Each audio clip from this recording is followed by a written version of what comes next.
Hello, I'm John Noonan, volunteer groundsman, vice chairman at Milford Hall Cricket Club. Welcome this morning.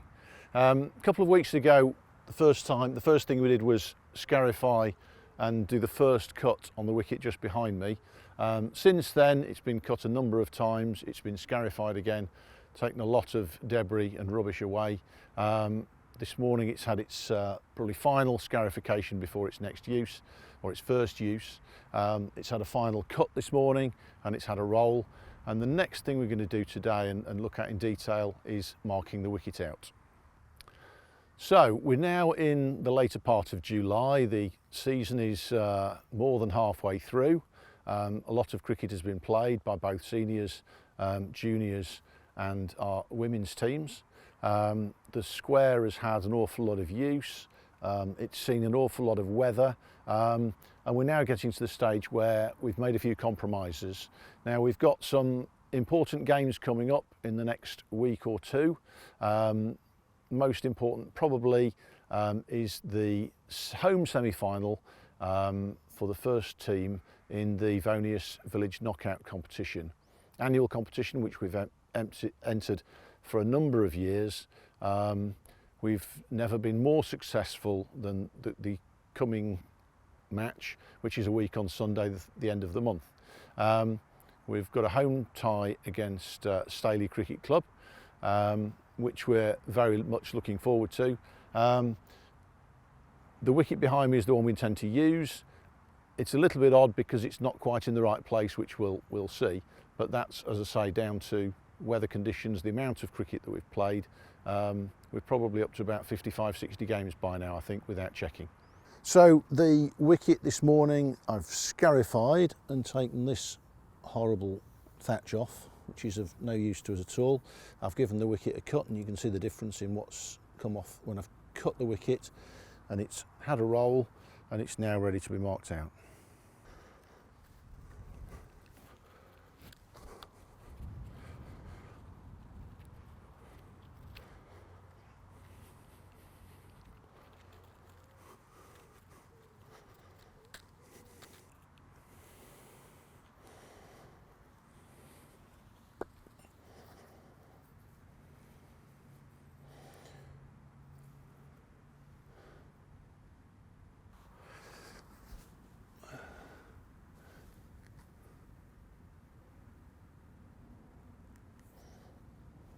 Right, it's really important at the start of the season to make sure that we start with a perfect rectangle.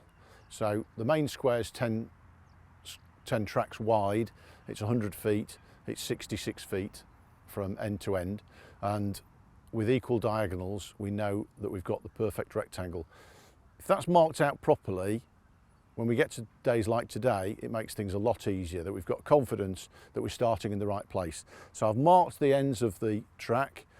We're picking up some old markings from the neighbouring tracks for the batting crease.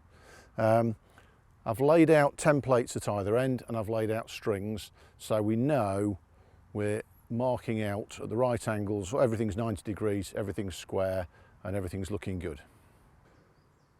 So my template's telling me where the lines need to be, and I'm going to start by marking the edge line at this end.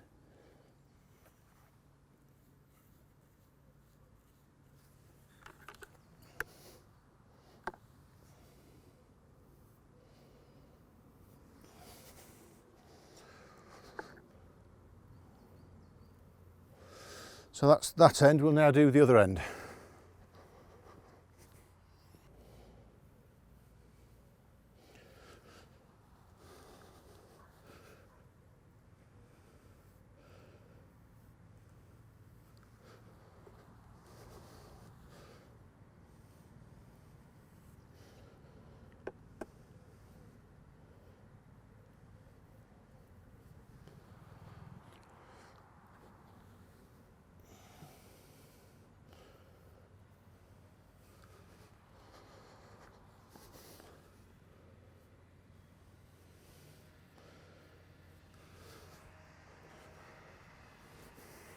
So I've finished the outer edges.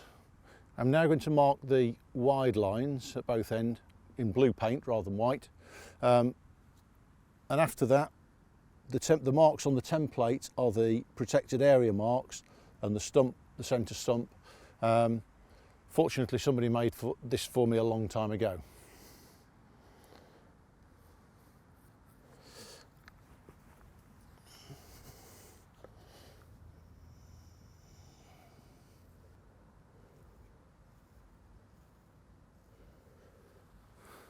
I'm now going to do exactly the same at the other end.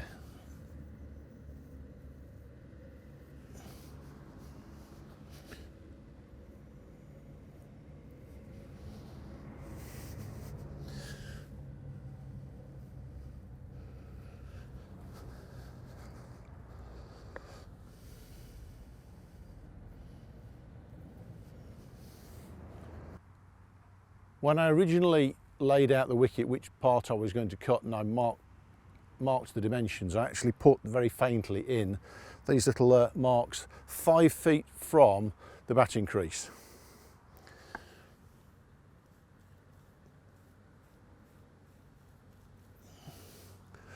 Now they mark an area beyond here where the bowler isn't allowed to encroach to damage the area where the ball is going to land. Batsmen should steer clear of it when they're running as well.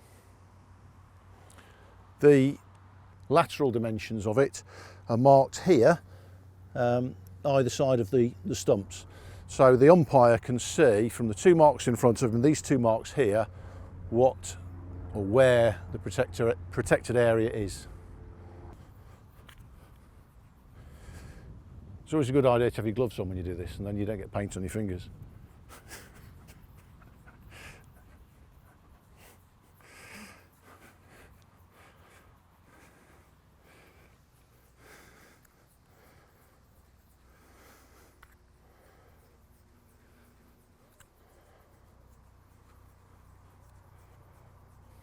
So now all the markings are in place. All I've got to do, as I did as a kid, join the dots.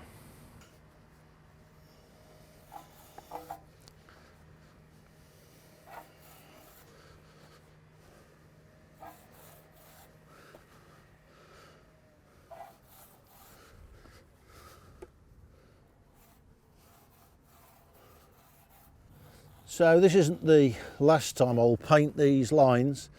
They'll get done probably once or twice before the game a week on Sunday, and probably a few times after that when it's rained and when people have scuffed up the pitch.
So the last bit of paint at this end is the wide line.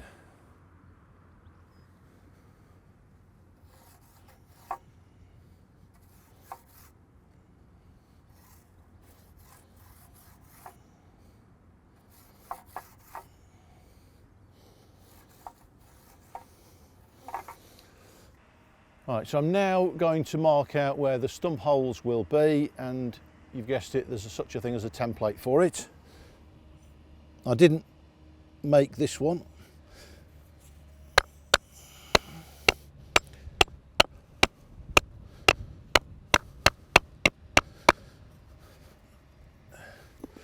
And then I shall just put a bit of water in the holes just to soften the ground so that I can widen those out with a stump. Hello, mate. Did you want to help?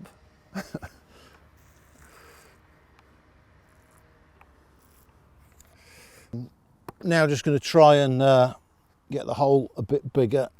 Probably won't get it in very far yet because the ground's too hard, but if I get a bit of a hole, I can put more water in there and then it'll soften.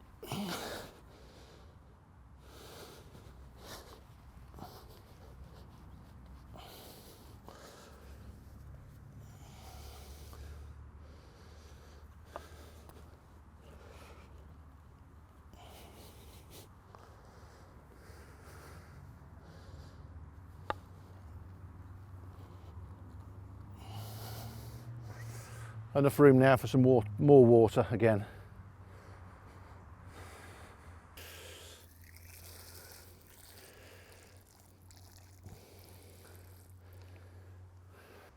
So Wicket is now almost ready to play. Bit more cutting, bit more rolling. A week on Sunday it will be ready to play Staley Cricket Club in the semi-final of the Vonius National Village Knockout. Final is at Lord's early September. Hopefully we're there.